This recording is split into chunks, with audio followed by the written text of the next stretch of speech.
افریقہ کے ایک شہر میں ایک شخص تھا، حافظ قرآن بھی تھا اور عالم باعمل بھی تھا۔ لوگ اس عالم کا بہت احترام کیا کرتے تھے۔ ہر شخص چاہتا تھا کہ اس عالم دین کو اپنے گھر دعوت میں بلایا جائے، خصوصاً رمضان المبارک میں اس عالم دین کو ہم اپنے گھر میں بلائیں۔ کتنا نیک شخص ہے، اللہ کا محبوب بندہ ہے، کیوں نہ اس کو اپنے گھر میں بلایا جائے دعا کے لیے۔ ایک مقتدی نے رمضان المبارک میں اس عالم دین کو افطار میں اپنے گھر بلایا۔ قبلہ جی نے یہ دعوت قبول فرمائی۔ افطار کے وقت اس مقتدی کے گھر پہنچے، وہاں اس عالم دین کا بہت ہی شاندار استقبال کیا گیا۔ افطار کے بعد عالم دین نے میزبان کے حق میں دعا کی اور واپس چلے گئے۔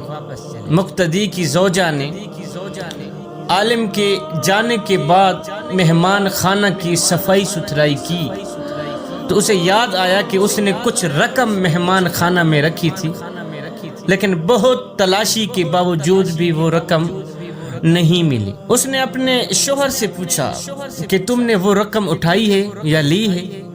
شوہر نے جواب دیا، نہ تو میں نے تجھ سے وہ رقم لی ہے، نہ ہی تو میں نے اٹھائی ہے، رقم کہاں گئی؟ اور پھر اس نے یہ بات شوہر کو بتائی۔ بیوی نے کہا کہ مہمان عالم دین کے علاوہ تو کوئی اور دوسرا ہمارے گھر میں نہیں آیا، ہمارا بچہ دوسرے کمرے میں تھا اور جھولے میں رہنے والا اتنا چھوٹا سا بچہ چوری نہیں کر سکتا، چھوٹا سا بچہ اتنا بڑا کام تو نہیں کر سکتا، ہمارے گھر میں تو یہ عالم دین ہی آیا۔ بالآخر دونوں اس نتیجے پر پہنچے کہ رقم مہمان نے چوری کی ہے۔ اس عالم دین نے رقم اٹھائی ہے اور گھر چلا گیا۔ یہ سوچتے ہوئے میزبان کے غم و غصہ کی انتہا نہ رہی، بہت غصہ آیا۔ ایسا کیسے ہو سکتا ہے کہ ہم نے اتنی عزت اور احترام کے ساتھ اپنے گھر بلایا ہے عالم دین کو، حافظ قرآن کو، تو انہوں نے یہ کام کر دکھایا۔ کتنا غلیظ کام ہے۔ اس شخص کو قوم کے لیے نمونہ عمل ہونا چاہیے تھا، نہ کہ وہ چور اور ڈکیت نکلا۔ غم و غصہ کے باوجود اس شخص نے حیا کے مارے اس بات کو چھپا لیا کہ لوگوں کو کیا کہوں گا، کیا ایک حافظ قرآن عالم دین میرے گھر میں آیا ہے، پیسے اٹھا کے چلا گیا، چوری کر گیا ہے، ایک عالم دین چور نکلا ہے۔ تہمت لگانے سے اسے حیا آنے لگی۔ اس شخص نے کسی کو بتایا تو نہ، لیکن عالم دین سے دور دور رہنے لگا تاکہ سلام دعا نہ کرنی پڑے۔ اسی طرح سال گزر گیا اور پھر رمضان المبارک آ گیا۔ لوگ پھر اسی خاص محبت اور جوش و خروش کے ساتھ عالم دین کو اپنے گھروں میں افطار کے لیے بلانے لگے۔ اس شخص نے جس کی پہلے چوری ہوئی تھی، اس شخص نے اپنی زوجہ سے کہا کہ ہمیں کیا کرنا چاہیے، مولانا صاحب کو گھر بلائیں یا نہیں؟ زوجہ نے کہا بلانا چاہیے، کیوں نہیں؟ غلطی انسان سے ہو جاتی، کیونکہ ممکن ہے مجبوری کے عالم میں انہوں نے وہ رقم اٹھائی ہو، ہم انہیں معاف کر دیتے ہیں، کوئی بات نہیں، اللہ ہمیں جزا دے گا، ہم اس کو معاف کر دیتے ہیں، اللہ ہمیں معاف کر دے گا۔ اور پھر اس شخص نے مولانا صاحب کو اسی عزت اور احترام کے ساتھ اپنے گھر دوبارہ بلوایا افطار کے لیے۔ جب افطار وغیرہ سے فارغ ہو گئے تو میزبان نے اس عالم دین سے کہا، جناب آپ متوجہ ہوں گے کہ سال بھر سے آپ کے ساتھ میرا رویہ تھوڑا بدل گیا ہے۔ عالم دین نے کہا، جی بالکل، آپ کا رویہ تو بدلا تھا، لیکن زیادہ مصروفیت کی وجہ سے میں تم سے اس کی وجہ معلوم نہ کر سکا۔ میزبان نے کہا کہ قبلہ میرا ایک سوال ہے اور مجھے امید ہے کہ آپ اس کا واضح جواب دیں۔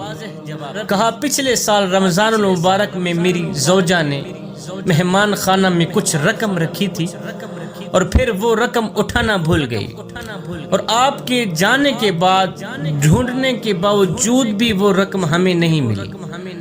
کیا رقم آپ نے لی تھی؟ قبلہ میرا ایک سوال ہے، یس نو، کیا وہ رقم آپ نے لی تھی؟ عالم دین نے کہا ہاں میں نے ہی لی تھی وہ رقم۔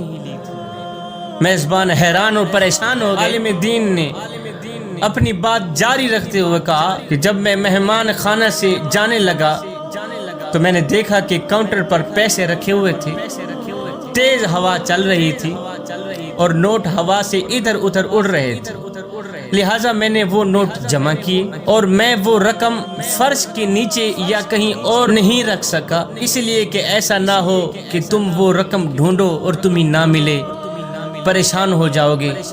اس کے بعد عالم نے زور سے اپنا سر ہلایا، اونچی آواز میں رونا شروع کر دی۔ عالم دین نے چیخنا شروع کر دیا، روتے رہے، کافی دیر تک روتے رہے اور روتے ہوئے خون کے آنسو بہاتے ہوئے میزبان کو مخاطب کر کے کہا، میں اس لیے نہیں رو رہا کہ تم نے مجھ پہ چوری کا الزام لگایا، اس لیے نہیں رو رہا کہ تم نے مجھے چور سمجھا، میں رو اس لیے رہا ہوں کہ 365 دن گزر گئے اور تم میں سے کسی نے بھی قرآن کریم کا ایک صفحہ بھی نہیں کھولا۔ 365 دن گزر گئے ہیں، تم میں سے کسی شخص نے بھی قرآن نہیں اٹھایا، نہ ہی تو قرآن کا صفحہ کھول کے پڑھا ہے۔ اگر تم قرآن کو ایک بار بھی کھول لیتے تمہاری رقم مل جاتی۔ ہو نادانو، میں تو تمہاری رقم قرآن میں رکھ کے گیا تھا اور تم یہ آزمانا چاہتا تھا کہ میں جو تبلیغ کرتا ہوں کہ قرآن پڑھو، قرآن پڑھو، قرآن پڑھو، کیا تم پڑھتے ہو یا نہیں؟ یہ سن کر میزبان بہت تیزی سے اٹھے، قرآن مجید اٹھا کر لایا اور جلدی سے کھولا، اس کی مکمل رقم قرآن مجید میں رکھی نظر آئی۔ یہ حال ہے آج کے مسلمانوں کا کہ سال بھر میں بھی قرآن نہیں کھولتے اور اپنے آپ کو سچا اور حقیقی مسلمان سمجھتے ہیں۔ میرے کریم نبی نے فرمایا، اگر دلوں پہ میل چڑھ جائے تو تلاوت قرآن کر لیا کرو، اگر دل گندے ہو جائیں تو سماعت قرآن کر لیا کرو، اگر دلوں پہ زنگ چڑھ جائے تو قرات قرآن کر لیا کرو۔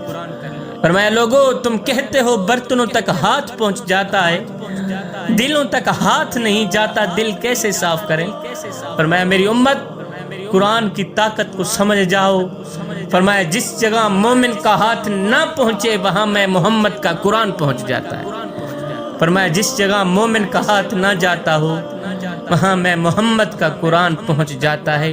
میرے کریم نبی نے فرمایا، صحابہ رات کی تاریکیوں میں اٹھ اٹھ کے قرآن پڑھا کرو اور قرآن پڑھتے وقت رویا کرو، اگر رونا نہ بھی آئے تو رونے کی کوشش کیا۔ حضرت داتا علی حجویری سے پوچھا گیا، حضرت اگر رونے کی کوشش کریں پھر بھی رونا نہ آئے تو کیا کریں؟ آپ نے فرمایا، پھر اپنے مقدر پہ رویا کرو۔ اتنے سنگ دل ہو گئے ہو کہ آنکھیں آنسوؤں کا خیرات پیش نہیں کرتی۔